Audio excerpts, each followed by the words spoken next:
Hello guys, this is Venky అసలేషన్. Welcome back to my channel. ఇదేంటి Coolie review అన్నాడు, station లో ఉన్నాడని చెప్పి చూస్తున్నాడు. అసలు ఏం జరిగిందంటే, మంచిర్యాలలో కూలీ సినిమాకి టికెట్ బుక్ చేద్దామని చెప్పి ట్రై చేస్తే మంచిర్యాల లొకేషన్ పెట్టినప్పుడు మనకి పెద్దపల్లి థియేటర్ అయితే వచ్చింది దాంట్లో. సో పెద్దపల్లిలోని సంగీత 4K డిజిటల్లో అయితే మనకు టికెట్ అయితే బుక్ అయింది. సో అది మనకు 7:45 అవుతుంది షో. ఇప్పుడు నేను ఇక్కడ నుంచి ఒక ప్యాసింజర్ ట్రైన్ అయితే ఉంటుంది బెల్లంపల్లి నుంచి కాజీపేట వెళ్ళడానికి.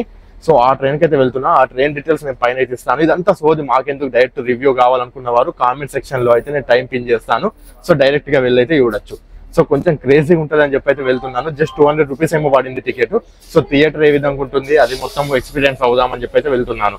సో స్టేట్ వీడియో చివరి వరకు అయితే చూడండి. అండ్ కూలీ రివ్యూ ఏ విధంగా ఉంటుందో చూడాలనుకుంటే డైరెక్ట్ కామెంట్ లో ఉన్న టైం మీద అయితే క్లిక్ చేయండి. ఇంకోటి ఏంటంటే, మనం మూవీ టైం వరకు పెద్దపల్లికి రీచ్ అవుతామా లేదా అన్నది చూడాలి. 7:45 అయితే షో ఉంది. ఇప్పుడు ప్రెసెంట్ 10 to 7 అయితే అవుతుంది మనకు బెల్లంపల్లిలోనే. సో ఇక్కడ నుంచి మనకి రైట్ టైం 7:30 అయితే చూపిస్తుంది ఇది పెద్దపల్లి స్టేషన్ లో దిగడానికి.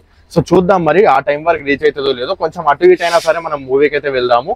So stay tune. Movie review కోసం అయితే వెయిట్ చేయండి. చూడొచ్చు, దీనికి కూడా జనం ఎక్కువనే ఉన్నారు. అక్కడ దాకా అంతా మొత్తం రీకన్స్ట్రక్షన్ అవుతున్నట్టుంది స్టేషన్.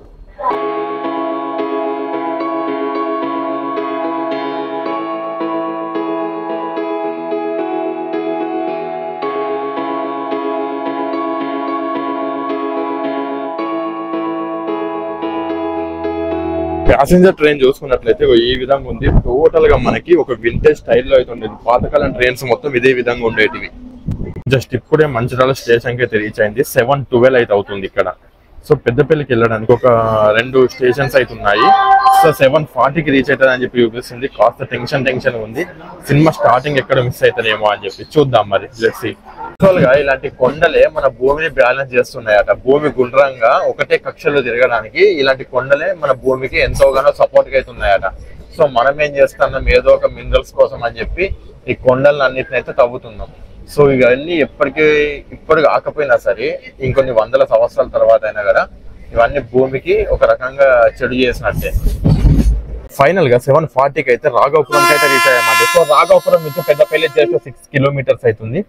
సో మనకి కొంచెం టెన్షన్ ఉంది. కరెక్ట్ టైం మీద రీచ్ అవుతుంది. చూడండి, 7:45కి షో ఉంది. అదే విధంగా 7:45కి మనకి ట్రైన్ అయితే రీచ్ అవుతుంది. చూద్దాం మరి సినిమా స్టార్టింగ్ నుంచి. అంటే కొంచెం యాడ్స్ అవి ఉంటాయి కదా, సో అవన్నీ పోతే సినిమా స్టార్టింగ్ నుంచి మనకు దొరుకుద్దా లేదా అని.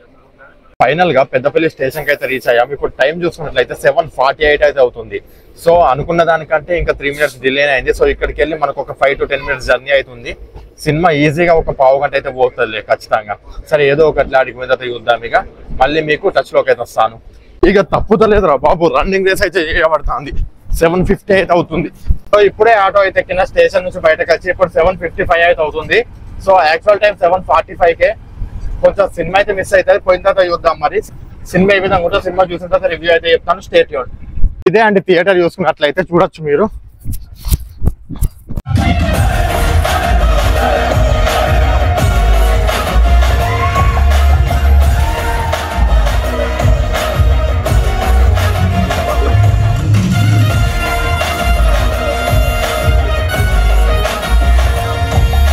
సో పొద్దునేం తినకుండా వచ్చినా కదా, అందుకే ఒక 2 సమోసా, ఒక వాటర్ బాటిల్, రెండింటికి కలిపి 100 రూపాయలు అయితే తీసుకున్నాడు.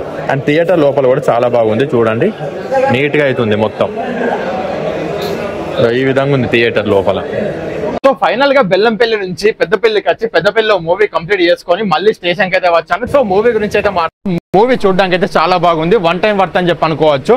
రజనీకాంత్ గారి యాక్టింగ్ గురించి మనకు తెలిసిందే. చాలా అంటే చాలా బాగుంది. అది అమీర్ ఖాన్ గారి యాక్టింగ్ బాగుంది. స్టోరీ పరంగా అయితే స్టోరీ మనకి రొటీన్ స్టోరీ లాగానే అనిపిస్తుంది. మెయిన్ గా మాట్లాడుకోవాలంటే నాగార్జున గారి యాక్టింగ్. నాగార్జున గారు చాలా అంటే చాలా స్టైలిష్ గా అయితే కనిపించారు దీంట్లో. కాకపోతే ఎక్స్పెక్ట్ చేసినంత విలనిజం అయితే కనిపించలేదు నాకు నాగార్జున గారిలో. దీంట్లో ఎక్స్పెక్ట్ చేసినంత విలనిజం అయితే కనిపించలేదు. మనకు విక్రమ్ రేంజ్ లో అయితే ఊహించుకొని వచ్చాను. విక్రమ్ లో మనకి ఎన్ని రకాల ట్విస్ట్ ఉంటాయో మీ అందరికీ తెలిసిందే. లాస్ట్ కి వచ్చే రోలెక్స్ పాత్రకే అసలు ఎంత హైప్ క్రియేట్ అయింది అనేది ప్రతి ఒక్కరికి తెలుసు అది.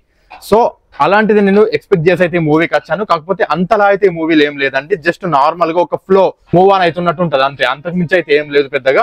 సో మూవీ చెప్పాలంటే సింపుల్ గా మనకి గుడ్ అని చెప్పనొచ్చు అంతే. మరి ఎక్స్ట్రానరీ అని చెప్పనలేము. ఎక్స్ట్రానరీ అనాలంటే నాకు లోకేష్ కనకరాజు గారికి బాగా నచ్చిన మూవీ అంటే విక్రమ్ అండి. ఆ విక్రమ్ రేంజ్ తర్వాత మళ్ళీ నాకు తర్వాత నచ్చిన మూవీ ఏంటంటే ఖైదీ. ఈ రెండు మూవీస్ చాలా అంటే చాలా బాగుంటాయి. తర్వాత ఆ రేంజ్ లో ఇప్పటిదాకా నాకు లియో అని అనిపించలేదు. సో ఇది కూడా నాకు పెద్దగా అనిపించలేదు. అండ్ ఇది ఎల్సీలో భాగం అయితే కాదు, ఇది రజనీకాంత్ గారి సోలో మూవీ. దీనికి ఎల్సీయూకి ఎలాంటి సంబంధం అయితే లేదు. ఇది కంప్లీట్ గా రజనీకాంత్ గారి సోలో మూవీ. సో ఈ మూవీ రివ్యూస్ చెప్పడం అనేది మనకు కొత్త కాబట్టి నేను కొంచెం తడబడతా మాట్లాడవచ్చు, దయచేసి అయితే ఎవరేమనుకోవద్దు. సో మూవీ అయితే గుడ్ అండి, ఇవాళ వెళ్ళి చూడండి.